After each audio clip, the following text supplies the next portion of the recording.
बिस्मिल्लाहिर्रहमानिर्रहीम। Online natural treatment से मैं हूं डॉक्टर सैफुल्ला।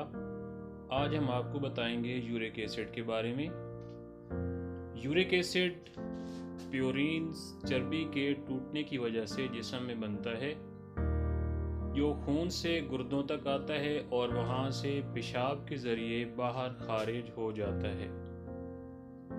और अगर गुर्दों की खराबी के बायस ये जिस्म से बाहर ना निकले तो जोड़ों में क्रिस्टल की शक्ल में जमा होकर दर्दों का बायस बनता है। और बाज़ औक़ात ये गुर्दों ही में जमा होकर इससे गुर्दे की पथरी भी बन जाती है।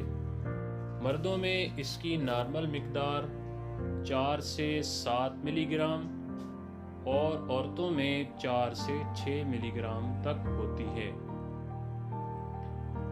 आइए अब इसकी अलामात के बारे में बताते हैं।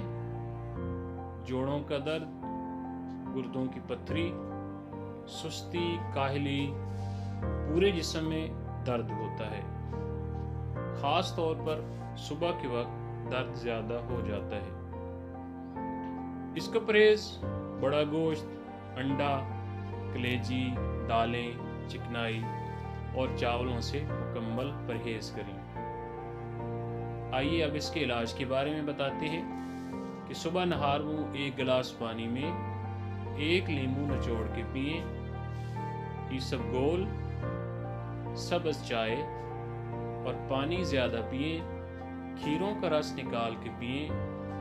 आर्टिकायूरनस होम्योपैथिक मदर टिंचर 10 कतरे आधा कप पानी में दिन में 3 बार लें। तो इससे इंशाल्लाह आपका यूरिक एसिड कुछ ही दिनों में कंट्रोल हो जाएगा।